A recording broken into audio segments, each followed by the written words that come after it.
effective piece of legislation, the ESA. 2018 species have been listed, 21 have been recovered. 2018 listed, 21 recovered. Effective? Some of us would question that, and we could have long discussions. We could have long discussions about the gray wolf, which you keep mentioning. The gray wolf was reintroduced. It was extinct in the Northern Rockies. It was reintroduced as a non-essential experimental population. That's how it was reintroduced, not under the ESA, under that provision of the ESA, but not as an endangered species. Non-essential experimental population. So we could discuss much of that for a long time, but I appreciate what my friend and colleague is trying to do with this amendment, but this amendment, frankly, does not get us there. What this does is allow the courts to force the service to spend funds to list species and critical habitat, but it does not appropriate the funds. Does not appropriate the funds.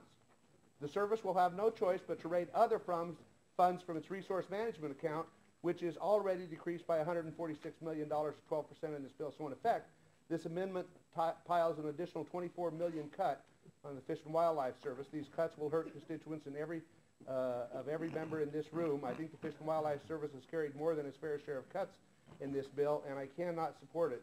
But to emphasize what I said at the beginning during this debate,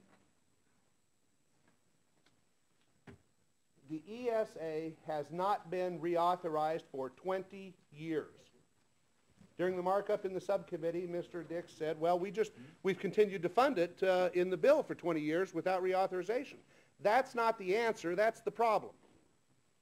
We need the Resources Committee to get busy with the stakeholders who refuse to come to the table and sit down and talk about reauthorization of this bill. And the only way I can think of to do it is to force the issue.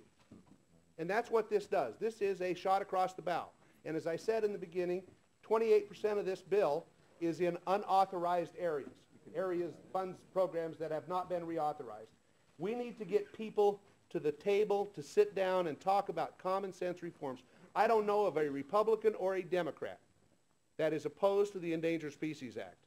Reform, make it work better, yes, I think everybody agrees with that. And in fact, when this came to the Secretary and he made his press release when our bill was originally released, while he doesn't agree with what we're doing here, he did say, yeah, we can make the ESA more effective and make it work better in terms of protecting species and making sure we get them delisted. That's what we're talking about. Unfortunately, there are people right now who benefit from the way the Endangered Species Act is interpreted and used, and it is not used anymore to protect species. It is used to control land and water. That's what the Endangered Species Act is about now. That's what it's become. That's why everything is done in court. It needs reform. How else do you get people to the table except put some pressure on to do it? And as I said, this is not just a shot across the bow with the ESA. Other programs that have not been reauthorized within this bill need to look at what we're doing here, because we'll be writing a bill again next year. I would oppose this amendment and hope my colleagues would also.